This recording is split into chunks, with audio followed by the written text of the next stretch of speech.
You know, we're all swimming in AI these days. It's finishing our sentences and emails, creating these jaw-dropping images from a few words, and answering questions in a heartbeat. But the real story, the thing that makes it all tick, is this unseen engine humming away just beneath the surface. I mean, you've probably chatted with something like ChatGPT, right? And it feels, well, it feels intelligent, almost like there's someone on the other end. But how on earth does a machine go from lines of code to actually understanding language? How does it, think? Well, it's definitely not magic, even though it feels like it sometimes. The AI we have today is really built on a whole series of breakthroughs, like a ladder. Each new step, each new idea solved a problem that the one before it couldn't. So we're going to climb that ladder, step by step, and see exactly how these machines learned to think. Okay, so our journey starts with the most basic problem of all. How do you teach a computer, a thing that only gets numbers, to understand something as human as words? Just think about it for a second. To a computer, a sentence is just noise. It's unstructured data. The word dog isn't any different from the word log or fog. So the very first massive challenge was just figuring out how to take our messy, beautiful language and turn it into a nice, neat, structured set of numbers that a machine could actually work with. So, the first big idea was actually beautifully simple. It's called the bag of words model.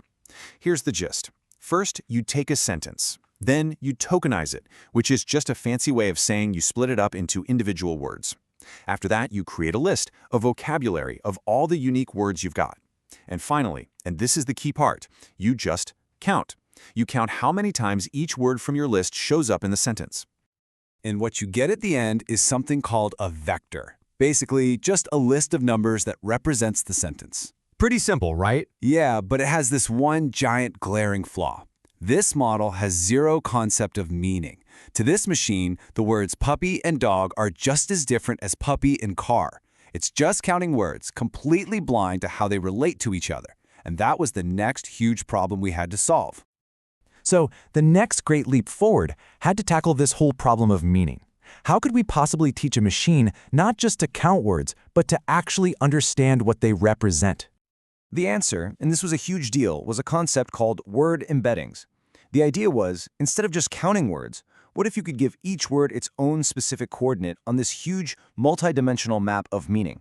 On this map, words that mean similar things would be placed close together. That way, the machine could finally understand relationships just by looking at the distance and direction between words.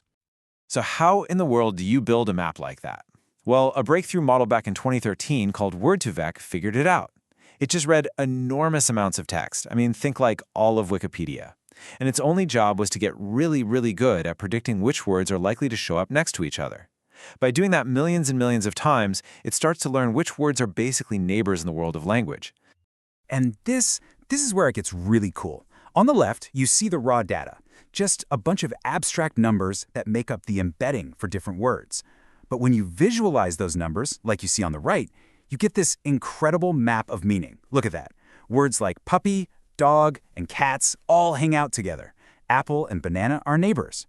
For the very first time, the machine had a genuine sense of what words meant. But, you guessed it, this new solution created a brand new problem. These word embeddings were static. The word bank, for example, always had the exact same vector, the same point on the map. But we know that's not how language really works, right? Bank can be a riverbank, or it can be a financial bank. Context is everything.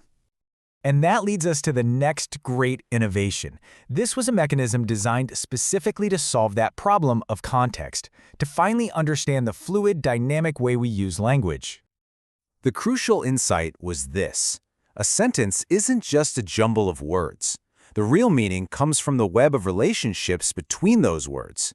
Think about it. Man bites dog means something completely different than dog bites man. The AI needed a way to see that web. And that is exactly what the attention mechanism does. You can kind of think of it like a spotlight. As the model goes through a sentence, attention lets it decide how important every other word is when it's trying to understand the current word. You can see it in this diagram. See how some words are paying more attention to each other because they're closely related? That's how a model can figure out if bank is next to the word river or the word money. Now, attention was a total game changer, but the first models that used it, things like recurrent neural networks, or RNNs, had a major speed problem. They had to read a sentence sequentially, one word at a time, just like we do. And when you need to train an AI on massive datasets, that is just way, way too slow. This bottleneck, this speed problem, set the stage for what is probably the single most important breakthrough in modern AI, the one that really powers everything we see today. This was the Transformer Revolution. So in 2017, a research paper drops, and it has this incredibly bold, almost provocative title, Attention is All You Need. This paper didn't just tweak old ideas, it basically threw them out the window and started from scratch, building everything around this one powerful concept. The key insight was just revolutionary. They thought, what if you could get rid of that slow, one word at a time part of the older models and build an entire system based only on attention? This would let the model look at the entire sentence all at once, in parallel, and figure out the relationships between every single word simultaneously. And this is what they built. This is the architecture, the transformer. It's this elegant stack of components that read and understand text and then generate new text. And the whole thing is built around that core engine of self-attention. This design wasn't just faster, it was profoundly better at understanding complex language. This is the engine inside pretty much every major AI you've heard of, from ChatGPT to Gemini. So let's just quickly recap the journey we just took up that ladder. We started with Bag of Words, which just turned words into numbers. Then embeddings came along and gave those numbers meaning. After that, attention gave that meaning context. And finally, the transformer architecture took that idea of attention and used it to build something unbelievably powerful and fast. These are the fundamental building blocks. This is how modern AI works, which brings us to one last really fascinating question. What happens when you take this brilliant transformer architecture and you just scale it up to an unimaginable size, training it on a huge chunk of the entire internet? Well, you get the AI revolution we're all living through right now.